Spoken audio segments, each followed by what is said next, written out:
Welcome back to Do You Accept This Rose? We did not record something last week because it was the Women Tell All. I was like, yeah, we didn't. We didn't. You're so right. Now we're back, and it's Fantasy Suite week. But first, the episode kicks off with Matt inviting his father to the resort because he has some unresolved issues with him. Like, we've kind of heard about how he has a bad relationship with his dad. He wasn't really present. So he calls him there to just kind of like get it out in the open so that he can move forward with his relationships because he feels like he has to address them in order to be like, I guess, like a good partner, which is all well and good. I just felt like the whole time they were talking, I was like, I feel like this is something that we shouldn't be seeing. Yeah. Like, this should have been private. Yeah, it felt like very much where we were like, they were exposing themselves, you know? Yeah. And his dad was just like, I think his dad was like, this feels weird to be like getting broadcasted. Yeah. What were their issues? I don't even know. Like that his dad wasn't there during the childhood? I think his dad cheated on the mom. Oh, okay. A lot. And then I think just eventually left. Okay, and then he was like, his dad would like come over and bring pizza. He was like, I didn't want pizza. I wanted quality time. That was kind of sad. Yeah. No, yeah, I felt bad. It just kind of was like, I feel like the producers probably told him to do that. It just felt weird. It really did feel like the timing was, yeah. And I think even like, it got awkward because his dad kind of like pushed back in the beginning and was like, what are you talking about? Like, what is going on right now? Yeah. Like, I think he was literally like, really? We're on TV. Like, I came here to, like, congratulate you. Yeah. It just got weird. I just felt like it was a really personal moment. Yeah. But we all were watching it. Yeah. So he, like, whatever, him and his dad, like, leave on, like, I guess mediocre terms, right? They hug? Yeah. Did they? Yeah. Thought they were, like... They did hug at the end. I think his dad was like, okay, yeah, I hear you, but, like, obviously they probably still have a lot of things to work out. Yeah. But I think basically that was the first, I don't know if that was the first time, but I think he just wanted to hear his dad say, like, yeah, I know I messed up. Yeah. Like, you're not going to be like me, like, you're fine. Yeah. So then... Oh, God, this was the weirdest thing ever. After that, it's Matt and Michelle. Yep. Go on their one-on-one, like, before the fantasy suite date. And they do like so they go to this like spa, right? So I'm expecting like they're gonna get massages, whatever. No, they show up and I didn't realize that like no one was actually gonna like perform any massages on them. Yeah, that part really weirded me out. So they show up and there's like a bath of milk, some butter like everywhere, like they were rubbing butter on one another. Oh, that was so weird. They sat in the bath of milk together and I'm like, that cannot, so gross. Like none of this can be good for your skin, you know? I feel like you'd probably like break out like crazy because like, why are you smearing butter all over? And I mean, like, your whole body's in the butter. Oh God, it just like really that can't be good for like other things. And they were like, oh, this is like so like sexual. Why did they like it? And I'm like, are you looking at the same? I would not want to sit in a bath of milk. Like, no. And like, it wasn't like relaxing because there's no one there like massaging you. Or, and it's like, I would be curious as to like how long they were there for. Like in that room, they were sitting on like a bed of animal skins. Oh my God. Weren't they? Oh. Or not a bed, but like a bed. I don't know. Oh, it was like yeah. I don't know. It felt weird. So like they go on this. They had a great time. Whatever. Like in the meantime of when they're on this date, Rachel is like freaking out, which it's like valid because she was like, my boyfriend is about to spend the night with a woman that's not me. Like, I'm not really okay with that. So she's like digging herself like deep into a hole, like at the same time as like Michelle's like happy as ever on this date. Yeah, which I always feel like I totally get because I would feel the same way as Rachel. But it just always weird, like is bizarre how girls are surprised that happens. Well, that's like Maddie on Peter's season was like freaking out. And I think like part of the thing is just like you think you're going to be able to do it. And then you actually like, get to the point where it's like happening and you're like, oh no, like I can't do it, you know? Yeah. Like, That's why, like, we've said it before, but, like, they should not all be staying in the same place during that week. that weirds me out so much. Okay, so Michelle goes, they have, like, the date portion, like, the nighttime portion. She says she loves him. And he doesn't say anything. And then he just kisses her. Classic. Yeah. Pulls the date card, or, like, the overnight from date under the card, plate. which is, like, so tacky. And then they end up, like, spending the night together. Whatever. Yeah. But the weird part is, okay, so getting back to that, so all the 3 girls are staying together, like, at Nemacolin still, but they're not, like, separated out yet. Typically, like, you should be separate from one another. You should not, at that point, be going back to the same place. So, like, she gets back, and it's so awkward.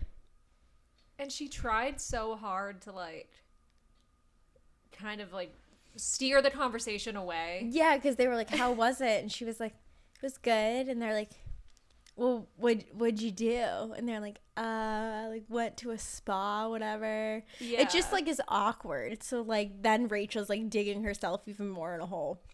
Yeah. So then the producers are probably like, well, let's, like, really drive her to go crazy. So then they have Bree be the next one to go on the date. So Bree goes on the second overnight date.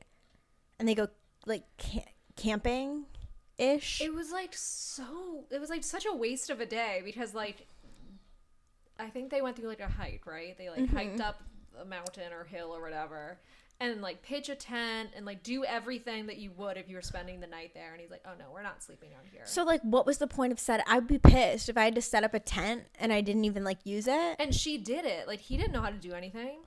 Yeah, I would be so pissed. And she kept on being like, wow, like, I've been outside more in this short period of time than I have, like, ever.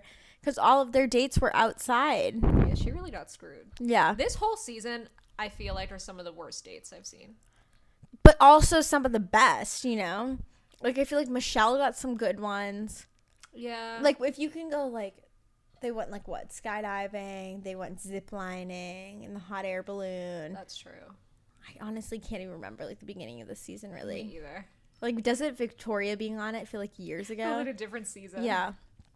So, then, like, they have their, I don't even remember, like, their nighttime portion or the overnight portion. Wasn't he just like, oh, how was it to see your mom and your best friend or something like that? Oh, yeah. He was like, you guys all started crying. She was like, yeah, we're emotional. He did take her to this, like, lodge for dinner. And then they stayed in the lodge overnight. And, I mean, it was, like, nice. But, like, again, I'm like, why are you putting her in these rustic scenarios? Yeah. Like, it was very outdoorsy. Yeah, they're like, let's put Brie in every outdoor. And, like, she wears these cute outfits, like, does her hair and makeup, and then she's like, oh, great, we're hiking again. Awesome. She definitely was pissed, because if you watch it back and you're seeing, like, these other people go on these, like, really nice dates. Yeah, like, Michelle had a really nice... Even for Bree's, like, hometown date, though, they, like, did, like, an outdoor activity in the Jeep. They, like, drove in the Jeep through the mud. What is going on? That's so weird. So, then she comes back the next morning. And Rachel is, like, even further spiraling and is kind of asking, like, personal questions. Like, I don't know. I feel like she was asking too many questions. Like, she basically was trying to be like, so what'd you guys do last night? Like, did you guys, like, spend the night together kind of vibe? Like, you know? Like, it just felt kind of weird. But I also feel bad for Rachel because, like, she's, like, the third girl to, like, have a sleepover with this guy. And it's 3 nights in a row, right? Yeah. So that's just, like, it's not ideal. Yeah. So, like, I would want to be first. I just thought it was funny when I think Rachel leaves. Like, she just walks out of the room. Mm-hmm. And then Michelle is like, yeah, she's having a tough time. Like, I think Bree is the youngest one there now. But I feel like Rachel is, like, the child. And, like, they're two, like, grown women. Yeah. Like, Michelle is, like, really grown. Oh, Michelle yeah, she's, is, like, their straight up mom. almost 30. Yeah. Which is, like, not "You even that are these old. girls." No, but, like, compared to them, she's probably, like, yeah. I probably taught you in school. She's like, were you in my class last year? Okay, so then Rachel and Matt go on this date. And Rachel's like literally geeking out beforehand, like fully like sobbing, crying before like she even goes on the date. She's just like, I don't know if I can do this, whatever. So then like her and Matt go to like do a pottery class together. And they're supposed to be like shaping these like pots. And she's just like, Matt, can I talk to you for a second? So she like pulls him aside and just was like, I've really been freaking out. Like, I'm not sure if you actually like me. Have you been thinking about me? Like, I'm freaking out. And he was like, of course I've been thinking about you. Oh my God. And then when he was with like, when you fell on the ground from the parachute. Oh my God. I was like, please don't bring this up again. Yeah. But I just thought, it keeps killing me that I'm like, dude, she's the one who almost died. And yet he's like, I've never felt that way. I was like, what will life be like without Rachel? I was like, not much different than it was before the show, man. Also, can we talk about the shirt she was wearing? I don't remember. Oh, it showed like, there was like the cut belly button in her cut belly out. button. Yeah. I was like, is that a new fashion? Because I'm so not on board with it. Yes. Yeah, that was weird. That was so weird. And she had a jacket over it. Oh, it just like was not working. Yeah, it was alarming. I feel like if I saw that, I'd be like, no, homegirl, you're not wearing that. Okay, so anyway, so after like they have this conversation, she's like vibing, he's vibing. Like she's basically like, okay, you like eased all of my concerns. Yeah. And then she says she's in love with him, but she already had. She had said like, I'm falling in love with you. Okay. Now she's like, I'm in love with you. He says he's falling in love. And that's the only like verbal response he said to any of the girls saying that they're falling in love with him or in love with him. And then some fireworks go off. Oh, that really annoyed me because Brie and Michelle didn't get anything. And then Rachel's over here getting fireworks. So it's like, okay, clearly there's a favorite. Oh, yeah. You know? Oh, my God. And she got like a super nice I wonder hotel. if he chooses that she's getting fireworks. Or if like the producers are like, oh, we're giving Rachel fireworks. I feel like it's like a producer thing. Maybe. I don't know. Just because they are trying to write And like, show. did the other girls hear the fireworks? Definitely. That's what I said to my mom. I was like, they're definitely sitting in their room like, did you get fireworks? I didn't. Yeah. They're like, I didn't hear them last night.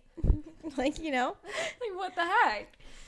I mean, nothing really like eventful happened on those like overnight dates. I feel like typically there's like more of a conversation between like the lead and the contestant like the next morning. Yeah. Where they're like, I feel like so much clarity, blah, blah, blah. Like that didn't really happen. It kind of was like, all right, like we had an overnight date. Like, awesome. Yeah, everything this season just feels rushed. Yeah. And he really does. I mean, I feel like the Bachelor and Bachelorette always kind of say like similar things about each person. Yeah. That's just how it goes. But like he really says the same things about all the girls that you couldn't tell possibly where he stood. Yeah. Like all of them, there's no like differentiation. Like I literally couldn't tell you besides the fact that like Michelle is a teacher. Yeah. Brie has like a baby sister. Yeah. And Rachel likes clothes. I don't know. Yeah, from what we've seen on the show, if you knew nothing about her outside of the show, you know that she likes clothes and that now she has like Louis Vuittons. Yeah, like literally That's it. nothing. So yeah, I don't know. So we go into the rose ceremony and he calls Michelle first and then he calls Rachel second. Which it's like, again, we're like re-emphasizing. Like, we think order matters in this instance, but we're not really sure. So, like, going into next week, like, he's more confident with Michelle is, like, kind of our thought process, maybe. Yeah. But I don't know. So, yeah, Brie goes home, which, I mean, I'm not, like, shocked about. No, I feel bad. I feel bad because she, like, fully quit her job and everything, but I'm not, like, shocked that she left, you know? No, and also I really think that her and Michelle could do better. Yeah. So, I mean, maybe Matt's like a really great guy, sure but we just like don't know anything about him. Like nothing. yeah, that's the thing. I'm sure that he's awesome. He seems very nice. Seems to have a great sense of humor on social media. Yeah, but just like nothing that we're seeing as viewers. Yeah. Like just a viewer of the show, you wouldn't like know. And I feel like you can still be a really nice guy, but I think he does a bad job of not leading people on. And it's probably because he's a nice person. Yeah, exactly. Because like it made sense that Brie went home to us, but I'm sure that she was probably like, what? We had a great night. Why are you sending me home? Yeah. But I feel like that's the case with anyone, though. Like, anyone really wouldn't have an idea. Like, a lot of people are blindsided, so. Yeah. I mean, Ivan was blindsided by Yeah. Tasia. But she looked really pretty. Yeah. So she left with her dignity. Left with a bang. Left with a bang. And yeah, so next week is the season finale, and I literally couldn't care less. I don't care. This is just a chore. So We know who wins. Come on. Yeah. We like it's just like pretty obvious at this point. Like if you're not just looking at the show, but you're looking at like all this backlash and everything that's happened around the show, like you could easily tell who wins. Rachel. Yeah. We're gonna throw it out there. I would be shocked if it's not her. Imagine that would be a curveball. I would be like, thank goodness. Yeah. So yeah. We'll see what happens. Can't wait. We'll see you then, guys. The most enthusiastic episode ever. I miss Tasia. Okay. Bye. Bye.